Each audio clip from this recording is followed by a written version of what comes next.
Hi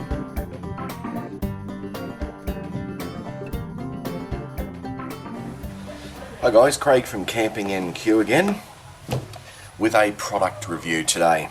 Today I'm going to be having a look at another survival kit. Bob Cooper survival kit. Bob Cooper is an Australian. Just the back of it there, you get a list of what's in it. Some details.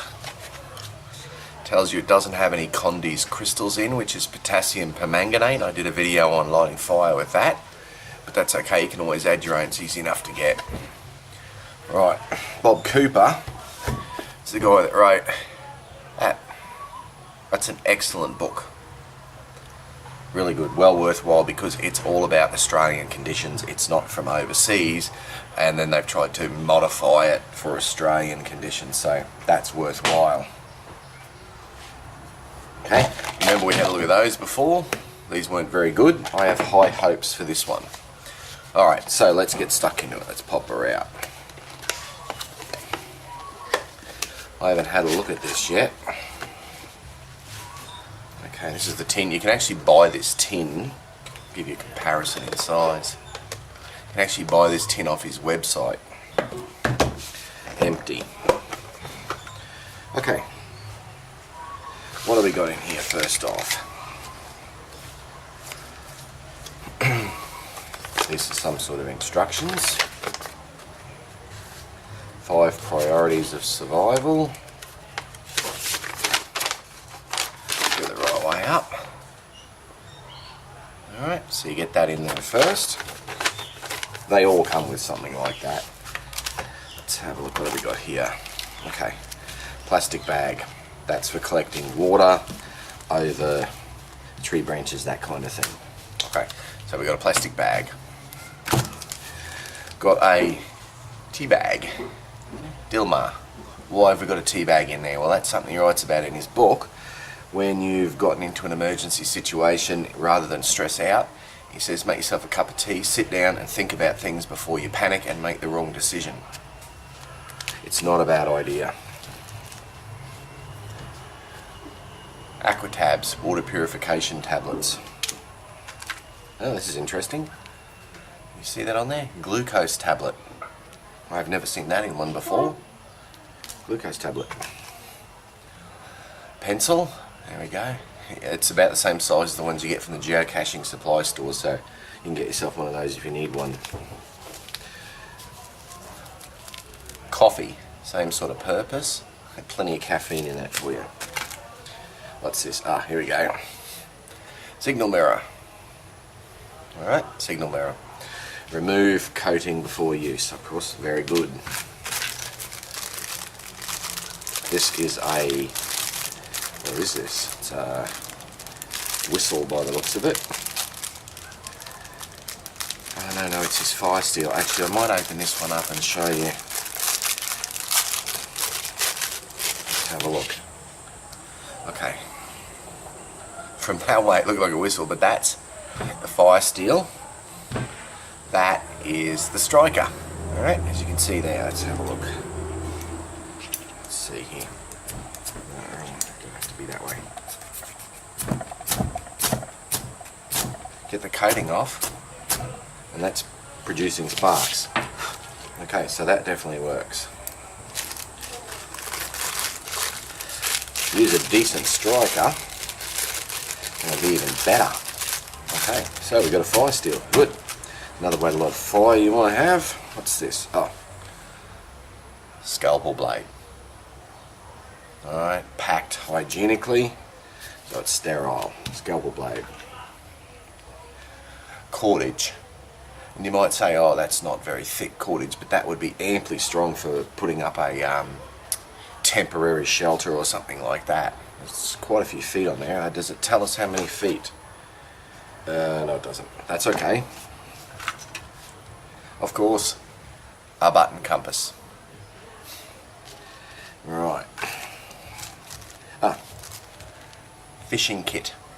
Alright, it looks like plenty of line in there. Can you see that? It's plenty of line in there with some hooks and some split sinkers by the looks of it, so they're easy to use.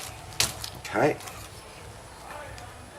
some stock cubes. It looks like a beef and a chicken stock cube.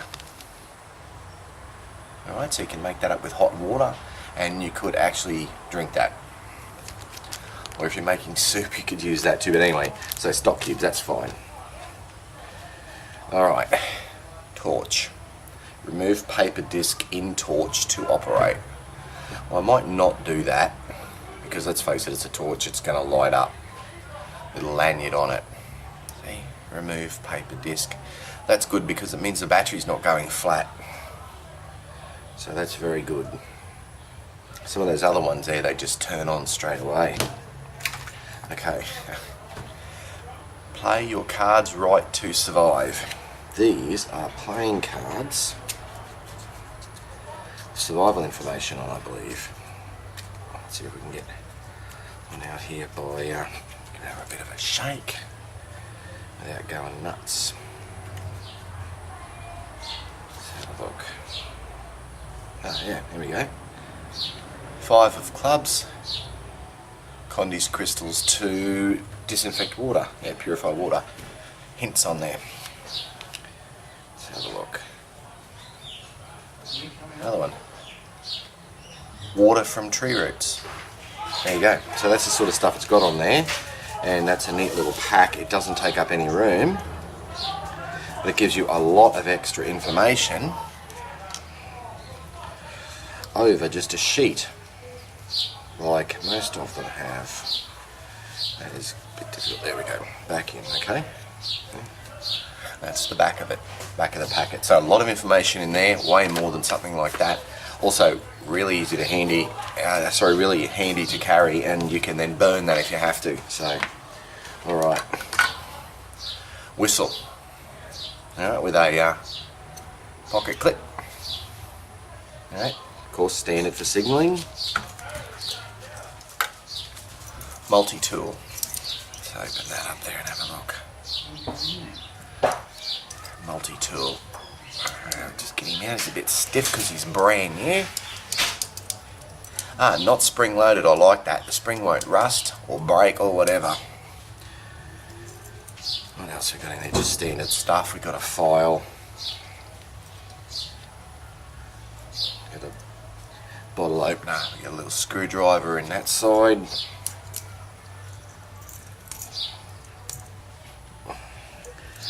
Opener there. Very stiff being brand new. A couple more things there, and if I'm not mistaken, so we got a blade here. Alright, little blade. And actually that's not bad, that's actually fairly sharp. Let's put the old glasses down, let's have a look. No, I'm probably a bit sweaty for that, but it's not bad. So that's not a bad little multi-tool.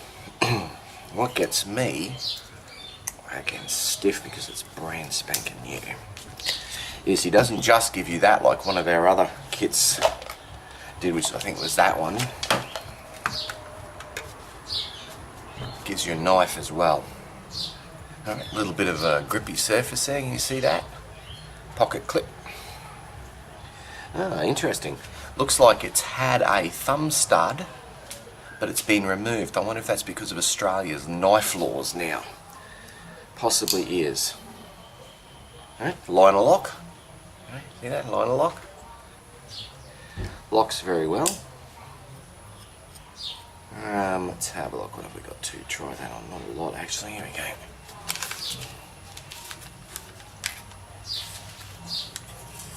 Yeah, not very sharp. Yeah, no, not really sharp at all. Can't blame him for that. He just buys them in, then they go in the kit. But what's that, 2.5 inch blade? It's not bad. It feels fairly solid in the hand. Alright. Obviously this needs a touch up. Okay. What have we got here? Looks like, not really sure what that's for. Tinder, perhaps? Let's have a look at our instructions here. It doesn't really tell us too much. That looks like some sort of cotton tinder. And it's in there. It's fluffy. Fresnel lens. Always handy because the Fresnel lens is flexible. So there we go. There we go. Very good. Also very handy when you're digging splinters out of yourself, which you can do with the included tweezers. Let's have a look. Yeah. I don't know if you'll be able to see that, but they actually close up very well. So they look like a half decent set of tweezers. You should have no problems getting splinters out with that. Alright. Standard little sewing kit. Some different coloured thread, not that you care about that in an emergency situation. A couple of buttons, a needle, that's fine. Some wire, perhaps for snare making. Okay, some wire. Oh, here's some ones I use. Iodine, little towels for cleaning up cuts and wounds. Hygiene is very important, of course. Alcohol prep pad, you can also light those. Down the bottom here. 4 band-aids. Okay, that's the contents. Here we go. I don't know if you can see that. It says 400ml in there. 400ml, and gives you some details on there. Let's read what that says. In a survival situation, the first thing to do is assess your circumstances and what needs to be done. There are 5 priorities to consider. I call these the big 5. Water, warmth, signals, shelter, food, a couple of little details. This tin holds 400ml. Aqua tabs. Yeah, each one of those does 1 litre, and there's 4 of them, so you could do 4 litres. Bit of rubbery stuff inside the lid there. Alright, that's to make it not waterproof, but a little bit waterproof. Shiny tin, I suppose in a pinch you could even use that if you had to, but it got a nice signal mirror in here. Acrylic. So you know you're fine there, alright? That is everything in Bob's kit. There is a little bit of room in there, so if you wanted to take, say, a little tube like that from one of the geocaching places and put some Condy's crystals in, you could. Alright. What isn't in here? Glucose, sugar. I thought there'd be sugar in here, to be honest. But no. No, everything's in there. So there you go, no sugar, but that's okay. What's the big deal? All in all, this is the best survival kit I've ever seen. It'd fit in a cargo pocket, but it's a bit bulky. You really want to put it in a backpack or whatever. So all in all, a good kit. How much is it? Expect to pay about $79 for it. The one that I got here was priced at $89.95, but it was on special, so I got it down to $79, so that was okay. Don't pay $89 for it, it's too dear. You can get it cheaper. What else to say about it? Nothing much really. I think that's the best survival kit I've ever seen. Definitely great for Australia because it's got so much gear in it, to be honest. I like the coffee, the tea, the stock cubes. Never seen stock cubes in there before. So there we go. That's the look at the Bob Cooper survival kit. If you've got any questions, you can always ask them and see what we can see. But apart from that, I'll catch you guys later.